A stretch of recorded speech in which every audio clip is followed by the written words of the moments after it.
혹시 뇌졸중은 갑자기 쓰러지는 병이라고 생각하셨나요? 어제까지 멀쩡했는데 갑자기 쓰러졌대요. 이런 말 뉴스에서 많이 들어보셨을 겁니다. 그런데 과연 뇌졸중은 정말 그렇게 갑자기 올까요? 사실은 그렇지 않습니다. 대부분의 뇌졸중은 분명한 전조 증상이 있습니다. 몸이 보내는 미세한 신호들이죠. 문제는 그 신호를 제대로 해석하지 못한다는 겁니다. 예를 들어 볼게요. 요즘 좀 피곤하네. 잠을 못 자서 그런가? 잇몸이 좀 부어 있는 것 같은데. 이런 변화들 흔하게 느껴보셨죠? 하지만 그게 뇌졸중의 경고등일 수 있다는 사실 알고 계셨나요? 오늘 영상은 바로 그런 이야기입니다. 뇌졸중의 숨은 방아쇠 3가지, 눈에 보이지 않는 은밀한 적들입니다. 심장, 잠, 그리고 잇몸. 이 3가지가 뇌졸중과 깊은 관련이 있다는 사실, 지금부터 자세히 알려드릴게요. 먼저 심장입니다. 뇌졸중은 뇌혈관이 막히거나 터지면서 발생하는 질환입니다. 그 중에서도 혈관이 막히는 경우 원인은 대부분 혈전입니다. 즉, 피가 굳어서 생긴 작은 덩어리. 그 혈전이 뇌혈관을 막으며 치명적인 결과를 부릅니다. 그런데 그 혈전이 어디서부터 왔을까요? 놀랍게도 심장에서 만들어져 뇌로 날아간 경우가 많습니다. 의학적으로는 시민성 뇌색전증이라 부르죠. 실제로 전체 뇌졸중 환자의 약 2030%는 심장에서 발생한 혈전 때문에 뇌혈관이 막힌 것으로 보고되고 있습니다. 여기서 중요한 역할을 하는 질환이 바로 심방세동입니다.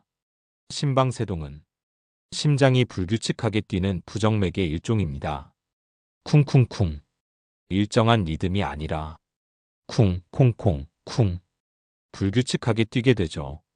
문제는 이 불규칙한 박동이 혈액의 흐름을 느리게 만든다는 겁니다. 피가 천천히 돌면 어떻게 될까요? 그대로 고여서 혈전이 생깁니다.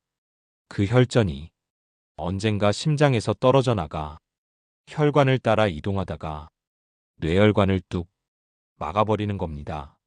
마치 고속도로에서 큰 돌멩이가 굴러들어와 차들이 갑자기 멈추는 것처럼요. 심방세동이 무서운 이유는 이뿐만이 아닙니다. 가장 큰 문제는 증상이 거의 없다는 겁니다. 심장이 빠르게 뛰거나 두근거림이 있긴 하지만 사람에 따라 느끼지 못하는 경우가 많습니다. 그래서 병원에 가기 전까지 본인도 전혀 모르는 거죠. 이게 얼마나 위험한 상황인지 감이 오시나요? 심방세동이 있는 사람은 뇌졸중 위험이 최소 5배 이상 높습니다. 하지만 대부분의 사람들은 자신이 심방세동인지조차 모릅니다. 심장이 좀 불편한데?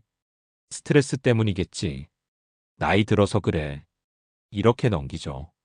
그게 뇌졸중의 방아쇠가 됩니다. 그럼 이제 두 번째 방아쇠로 넘어가 볼까요? 바로 수면입니다. 잠이 부족하면 피곤하고 무기력하죠. 하지만 그보다 훨씬 더 큰 문제가 몸속에서 일어나고 있습니다. 수면 부족은 혈압을 올리고 혈관을 수축시킵니다. 그것도 반복적으로요. 수면 부족 상태가 계속되면 우리 몸은 만성 스트레스에 노출됩니다. 몸속 염증 수치도 천천히 올라갑니다. 이 염증은 혈관의 내벽을 공격하고 혈관을 딱딱하게 만듭니다. 이걸 동맥경화라고 부르죠. 동맥경화가 진행된 혈관은 언제든 막힐 수 있습니다. 또 하나 우리가 반드시 주목해야 할 질환. 바로 수면무호흡증입니다. 자는 동안 숨을 쉬지 않는 순간이 생기는 병입니다. 이때 산소 공급이 중단됩니다. 뇌는 잠자는 사이에도 계속 산소를 필요로 합니다. 그런데 산소가 갑자기 끊긴다? 뇌세포 입장에서는 엄청난 스트레스입니다. 수면무호흡증은 단순히 코를 곤다의 문제가 아닙니다. 뇌를 질식시키는 질환이라고 생각하셔야 합니다. 문제는 이건 역시 많은 분들이 심각성을 느끼지 못한다는 점입니다. 코 좀 곤다는데 뭐 어때? 잠은 그냥 자면 되지. 이런 말들 들어보신 적 있으시죠? 하지만 반복적인 무호흡은 조용히 뇌를 망가뜨립니다. 그리고 마지막 세 번째, 많이들 놀라시는 주제입니다. 바로 잇몸 염증, 즉 치주염입니다. 잇몸이랑 뇌졸중이 무슨 상관이야? 이런 생각 드셨을 거예요. 하지만 최근 수많은 연구들이 둘 사이의 강력한 연관성을 계속 밝혀내고 있습니다. 치주염은 단순히 잇몸이 붓고 피가 나는 증상이 아닙니다. 문제는 그 염증 부위에 있는 세균입니다. 이 세균이 잇몸 혈관을 타고 온몸으로 퍼질 수 있습니다. 특히 심장과 뇌혈관으로 가는 혈류를 따라 이동할 수 있다는 사실 아셨나요? 입안의 세균이 뇌혈관 안에 들어와 염증을 유발합니다. 그리고 혈관이 염증에 약해지면 혈전이 생기기 쉬워지고 좁아진 혈관은 언제든 막힐 수 있습니다. 더 무서운 건 치주염이 있어도 초기에는 증상이 거의 없다는 겁니다. 양치를 할 때 약간 피가 난다든지 잇몸이 조금 붓는다든지 대부분은 별일 아닌 것처럼 넘어갑니다. 하지만 그 무심함이 큰 후회를 부르게 됩니다. 실제로 치주염이 심한 사람은 그렇지 않은 사람보다 뇌졸중 위험이 2배 이상 높다는 연구 결과도 있습니다. 이제 잇몸이 얼마나 중요한 부위인지 감이 오시죠? 이렇게 뇌졸중의 방아쇠는 늘 은밀하게 우리 곁에 있습니다. 심장 박동의 미묘한 변화, 수면의 질, 그리고 양치할 때 피나는 잇몸. 이런 사소한 증상들이 사실은 치명적인 위험 신호일 수 있다는 점 기억해 두세요. 뇌졸중은 결코 갑자기 오지 않습니다. 우리 몸은 분명히 경고를 보냅니다. 문제는 그걸 알아채지 못한다는 겁니다. 이제부터라도 자신의 몸이 보내는 작은 신호에 귀를 기울여 보세요. 뇌졸중의 방아쇠, 심장, 수면, 잇몸. 이 세 가지가 위험하다고는 들었지만 실감이 잘 안 나시죠? 오늘은 실제 사례를 통해 뇌졸중이 어떻게 다가오는지 자세히 알려드릴게요. 실명이 아닌 가명과 사례 각색을 통해 설명해 드리는 점 참고 부탁드립니다. 첫 번째 사례, 68세 남성 박모 씨. 그는 평소 건강을 꽤 챙기던 분이었습니다. 정기검진도 매년 받고 혈압도 정상이었습니다. 술, 담배도 거의 하지 않았고 가족력도 없었습니다. 겉으로 보기엔 아주 건강한 노년이었죠. 그런데 어느 날 식사 중 갑자기 숟가락을 떨어뜨렸습니다. 입 모양이 이상하게 돌아갔고 말이 어눌해졌습니다. 가족들은 놀라서 119를 불렀고 구급차에 실려 병원으로 향했습니다. 진단명은 중등도 뇌경색, 혈관이 막힌 지 1시간도 안 돼요. 빠르게 치료가 시작됐습니다. 다행히 큰 후유증은 남지 않았지만 이유를 알고 나서 가족 모두 충격을 받았습니다. 원인은 심장에서 생긴 혈전이었습니다. 정확히 말하면 심방세동이라는 부정맥으로 인해 혈액이 고였고 그 혈액이 굳어 혈전이 생겼던 겁니다. 그 혈전이 심장에서 뇌로 올라가 뇌혈관을 막은 거죠. 무섭게도 박 씨는 그 사실을 전혀 몰랐습니다. 물어보니 요즘 심장이 좀 쿵쾅거렸지만 나이 들면 다 그렇지 하고 넘겼다고 합니다. 병원에서도 이건 어제 오늘 생긴 게 아닙니다. 라고 했습니다. 수년 동안 조용히 진행됐던 심방세동이 이날 폭발한 겁니다. 박 씨는 그 일을 계기로 조용한 심장병의 무서움을 온몸으로 느꼈다고 말했습니다. 두 번째 사례. 56세 여성 이모 씨. 그녀는 다른 질환 없이 활발한 성격을 가진 평범한 직장인이었습니다. 문제는 잠이었습니다. 밤마다 한두 번씩 깨고 자고 나도 개운하지 않았습니다. 낮에도 졸음이 밀려오고 집중력이 떨어졌습니다. 그녀는 요즘 다 그런 거 아니야? 하며 그냥 넘겼습니다. 하지만 어느 날 출근길 엘리베이터 안에서 갑자기 쓰러졌습니다. 의식은 있었지만 말이 어눌했고 몸 한쪽에 힘이 없었습니다. 동료들이 놀라서 곧바로 병원으로 옮겼고 검사 결과 소혈관 뇌경색이 발견됐습니다. 더 놀라운 건 그녀에게 중등도 수면무호흡증이 있었다는 사실입니다.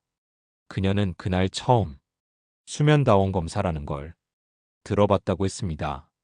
검사 결과 잠자는 동안 1시간에 20회 이상 숨이 멎는 순간이 있었습니다. 그때마다 뇌는 산소 부족에 시달렸고 결국 뇌혈관이 망가진 것이죠. 의사는 말했습니다. 이건 어제 갑자기 생긴 게 아니라 수년간 축적된 결과입니다. 이 씨는 눈물을 흘리며 이렇게 말했습니다. 그냥 피곤한 줄 알았어요. 근데 그게 뇌를 망가뜨리고 있었다니. 이후 그녀는 양압기 치료를 시작했고 생활 전반을 바꾸었다고 합니다. 세 번째 사례. 61세 남성 정모 씨.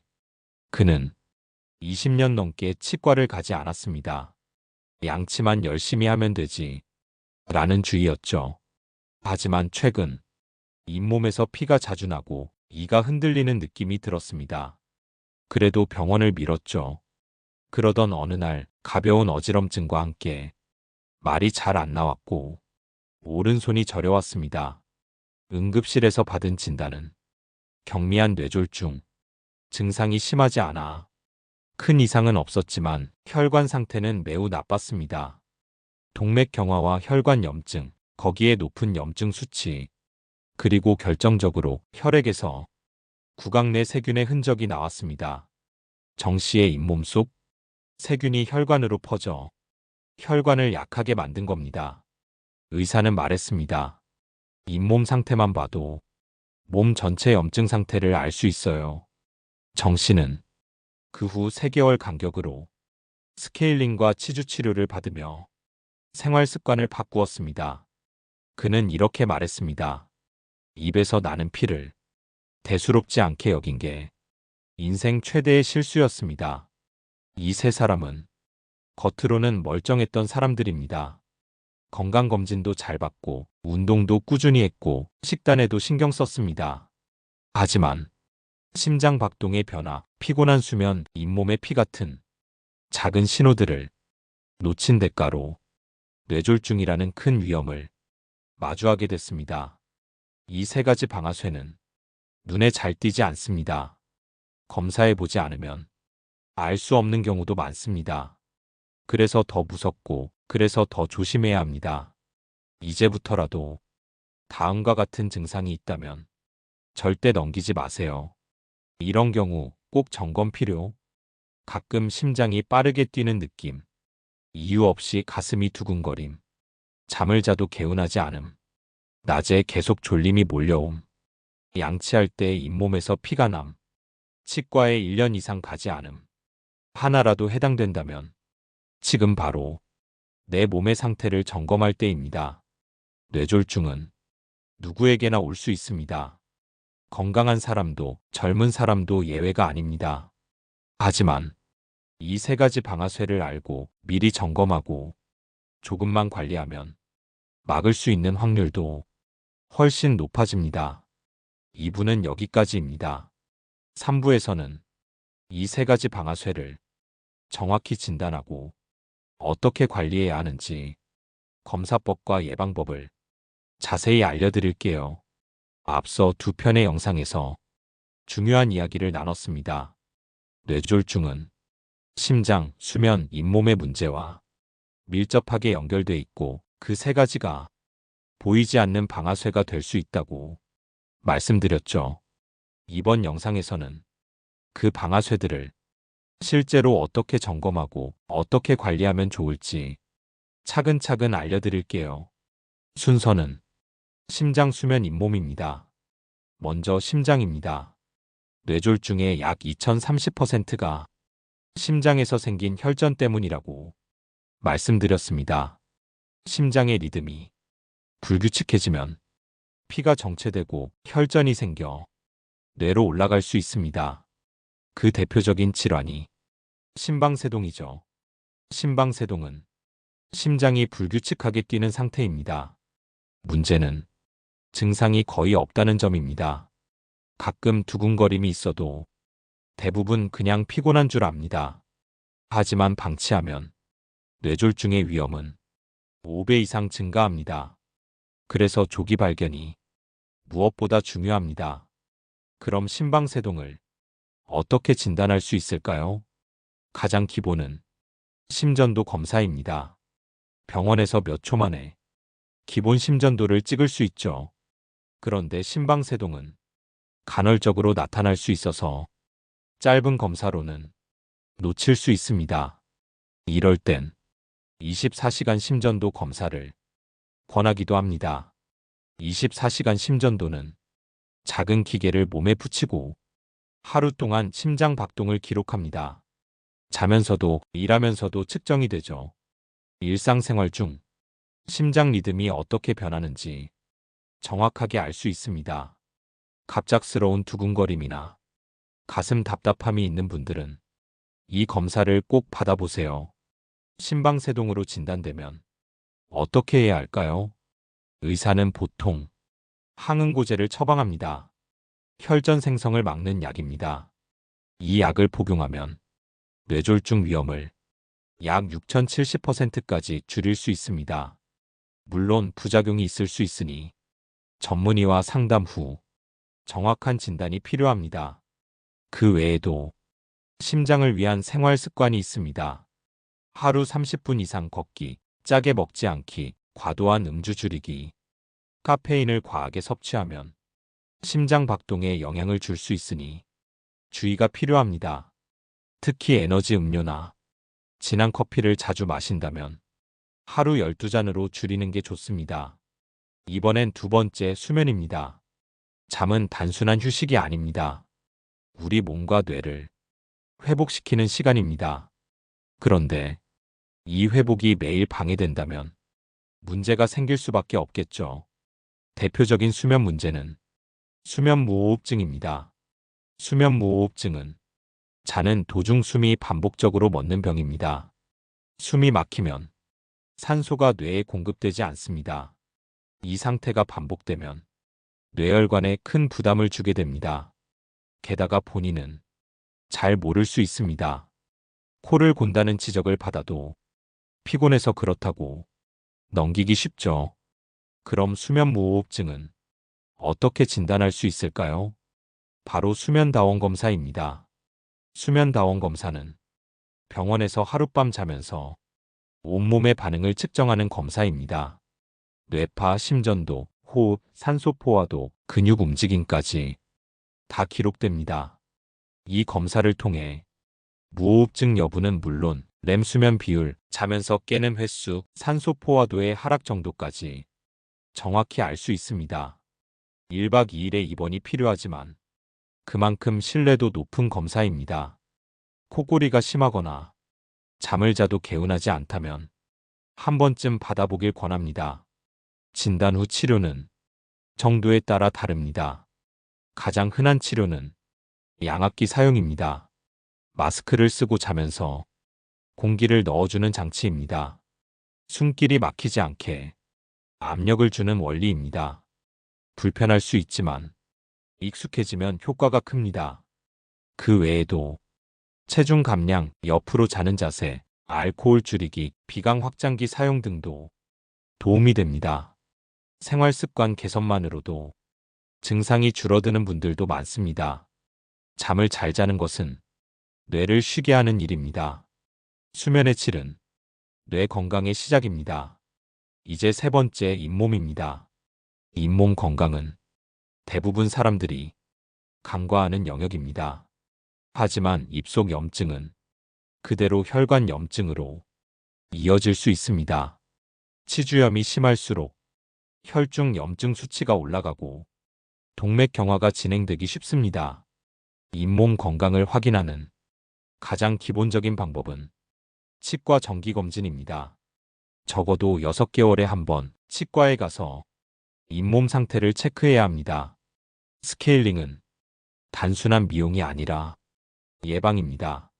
치석이 쌓이면 그 위에 세균이 번식하고 염증이 생깁니다. 양치도 중요하지만 칫솔만으로는 부족합니다. 치실, 워터픽 등 보조기구를 함께 사용하는 것이 잇몸 사이 염증을 줄이는 데 효과적입니다. 양치는 하루 3회 이상, 식사 후 30분 이내가 좋습니다. 특히 자기 전 양치는 절대 빼먹어선 안 됩니다. 밤새 세균이 번식하기 때문입니다. 잇몸에서 피가 자주 난다, 입냄새가 심해졌다, 이가 흔들리는 느낌이 든다. 이런 증상들이 있다면 이미 염증이 진행 중일 수 있습니다. 이때 방치하면 잇몸뿐 아니라 뇌혈관까지 위험해질 수 있습니다.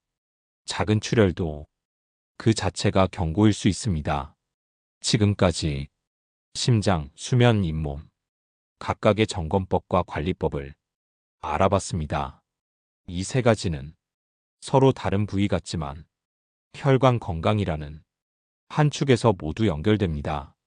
이 중 하나라도 무너지면 뇌혈관이 먼저 손상받을 수 있습니다. 건강은 한 곳만 챙긴다고 지켜지지 않습니다. 심장, 수면, 잇몸은 함께 챙겨야 합니다. 당장 오늘부터라도 다음과 같은 행동을 시작해 보세요.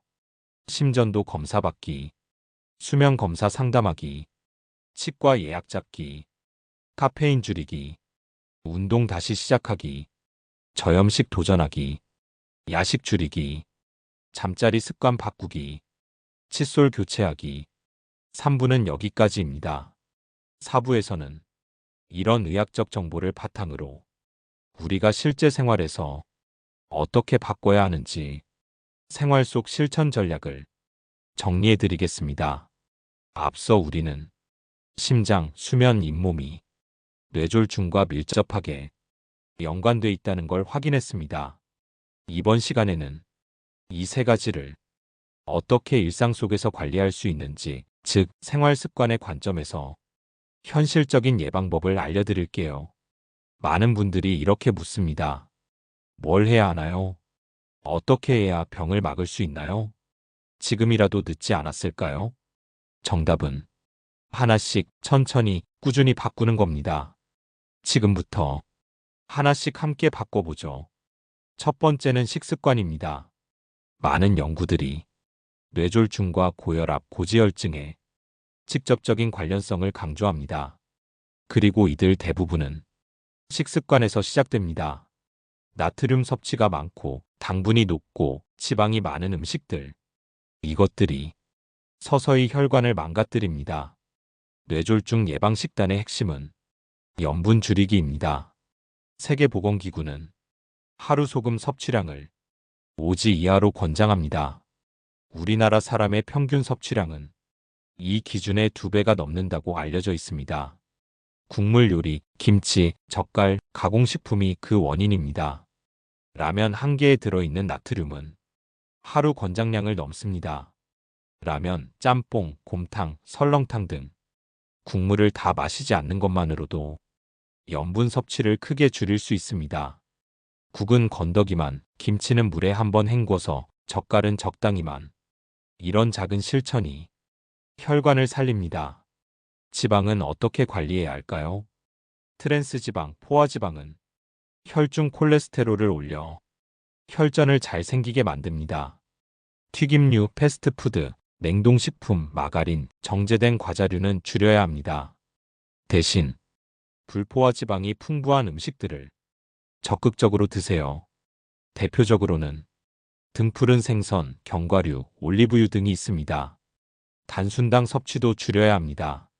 단 음식은 혈관을 급격하게 수축시킵니다. 과자, 케이크, 탄산음료, 설탕을 많이 넣은 커피. 이런 음식은 혈당을 급격히 올리고 혈관에 손상을 줍니다. 조금씩 줄이고 대체할 수 있는 간식을 찾는 게 중요합니다. 그렇다면 어떤 음식을 먹는 게 좋을까요? 대표적인 뇌 건강 식단이 DASH 식단과 지중해 식단입니다. DASH는 고혈압 예방을 위한 식단입니다. 소금, 설탕, 포화지방을 줄이고 채소, 과일, 통곡물, 생선 위주의 식단입니다. 지중해 식단은 올리브유, 생선, 토마토, 콩류, 채소 중심입니다. 한국식 식단에서 실천하려면 잡곡밥, 나물, 구운 생선, 두부, 된장국 위주로 반찬은 간을 약하게 하고 과일은 한 끼에 한 가지 정도, 김치 대신 생채소나 무침류를 활용하면 염분 섭취를 줄일 수 있습니다. 식사 속도를 천천히 하고 포만감을 느낀 순간 수저를 내려두세요. 두 번째는 운동입니다. 운동은 혈압을 낮추고 심장 기능을 강화하며 혈관을 탄탄하게 만들어줍니다. 운동을 하면 혈중 지질 수치가 개선되고 염증도 줄어듭니다. 단, 무리하지 않고 꾸준히 해야 합니다. 가장 기본이 되는 운동은 걷기입니다. 하루 30분 이상 걷기. 일주일에 5회 이상이면 충분합니다. 빠르게 걷기, 가볍게 땀이 날 정도로만 해도 충분한 효과가 있습니다. 엘리베이터 대신 계단, 버스 한 정거장 미리 내리기. 일상 속 움직임을 자연스럽게 늘리는 게 핵심입니다. 운동을 싫어한다면 즐거운 형태로 접근해 보세요. 가벼운 스트레칭, 유튜브 홈 트레이닝, 음악에 맞춰 걷기, 댄스 클래스, 실버 체조 등 꾸준히만 하면 형태는 상관없습니다. 운동은 선택이 아니라 건강 유지의 필수입니다. 세 번째는 수면 습관입니다. 자는 시간과 자는 환경 모두 중요합니다. 같은 시간에 자고 같은 시간에 일어나는 수면 리듬을 만들어야 합니다. 주말에 늦잠을 자면 오히려 피로가 더 심해질 수 있습니다. 늦은 밤에 전자기기 사용은 수면의 질을 떨어뜨립니다. 핸드폰, TV, 노트북의 블루라이트는 멜라토닌 분비를 억제합니다. 잠들기 30분 전엔 전자기기를 멀리하고 불을 줄이고 조용한 음악이나 독서로 마무리하세요. 수면은 뇌를 회복시키는 시간입니다. 네 번째는 잇몸 관리입니다. 양치만 잘하면 괜찮다는 생각, 위험합니다. 칫솔이 닿지 않는 곳엔 세균이 그대로 남습니다. 하루 3번 양치는 기본, 그 이상 필요한 건 치실과 스케일링입니다. 칫솔질은 최소 2분 이상 45도 각도로 잇몸과 치아 사이를 문질러야 합니다. 강하게 문지르면 잇몸이 더 손상될 수 있으니 부드럽게 움직이는 게 중요합니다. 치실은 하루 한 번, 특히 자기 전에 사용하세요. 스케일링은 6개월마다 한 번씩 받는 게 좋습니다. 또 하나, 물을 자주 마셔야 합니다. 입안이 마르면 세균이 쉽게 번식합니다. 물을 자주 마시면 침 분비가 늘고 입속 환경이 깨끗해집니다. 껌을 씹는 것도 도움이 되지만 당분이 없는 제품으로 선택해야 합니다. 다섯 번째, 스트레스 관리입니다. 스트레스는 혈압을 급격하게 올리고 혈관 수축을 유발합니다.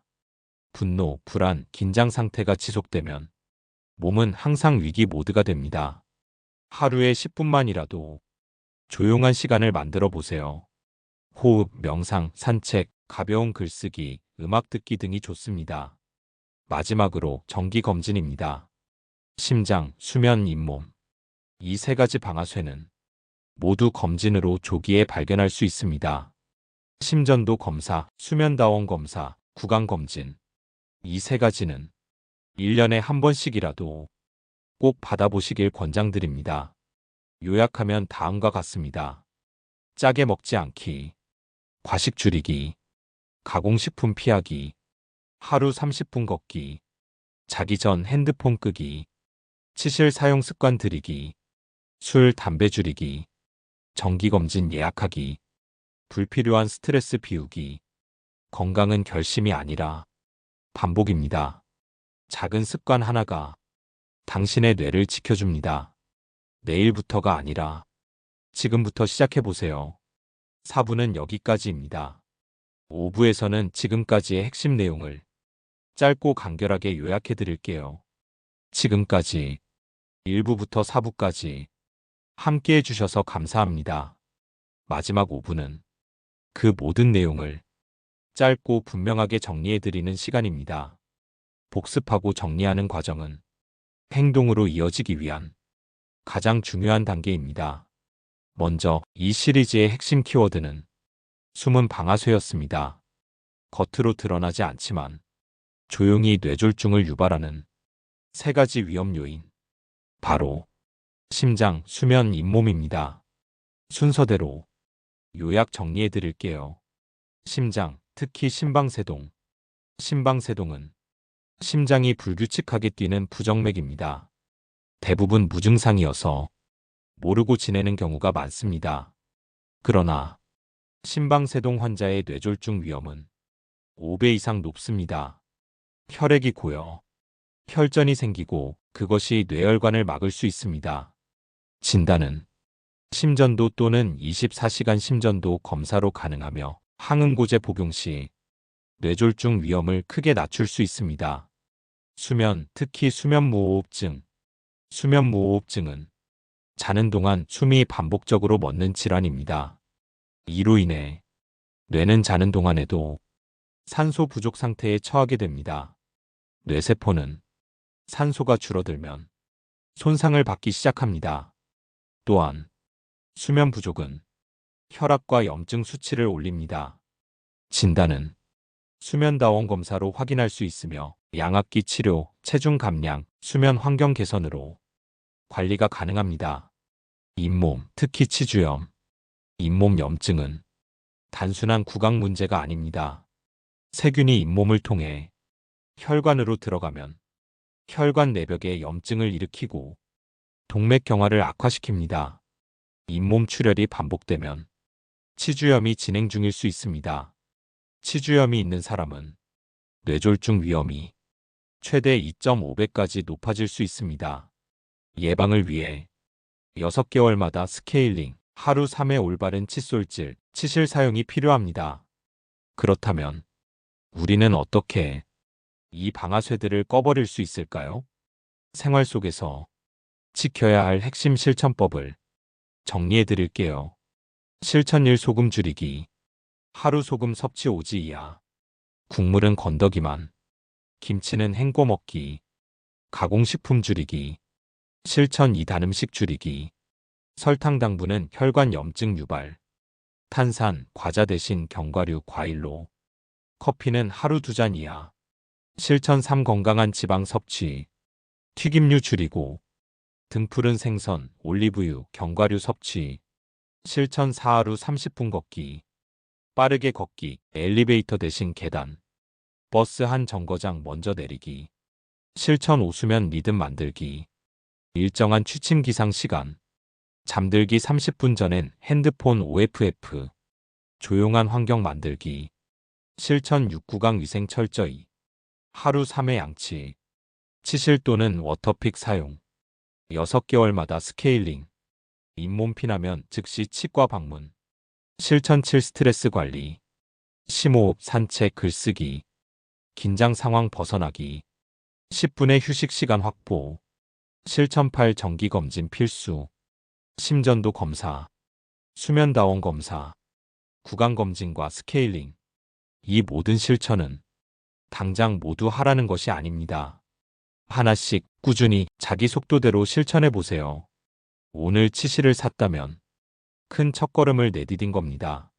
오늘 국물은 남겼다면 잘하신 겁니다. 내일 병원 예약을 했다면 이미 절반은 예방하신 겁니다. 뇌졸중은 하루아침에 생기지 않습니다. 오랜 시간 조용히 진행된 결과입니다. 하지만 예방 역시 하루아침에 되는 것이 아닙니다. 습관은 오늘의 반복이 내일의 건강이 되는 길입니다. 마지막으로 다시 한번 정리해 드립니다. 심장 박동이 불규칙하다면 심전도 검사 필수입니다. 잠을 자도 피곤하다면 수면무호흡증 검사를 고려해 보세요. 잇몸에서 피가 난다면 치과 방문이 필요합니다. 이 세 가지는 절대 가볍게 넘기지 마세요. 당신의 뇌를 지키는 가장 현실적인 시작입니다. 이 시리즈를 끝까지 시청해 주셔서 정말 감사합니다. 당신의 건강을 위해 우리는 계속해서 정확하고 신뢰할 수 있는 정보를 전달해 드릴 것입니다. 다음 영상도 꼭 함께 해주세요. 이 좋은 정보를 주변에 꼭 널리 알려주시고 구독 버튼과 좋아요 버튼 그리고 알림 설정까지 부탁드리겠습니다.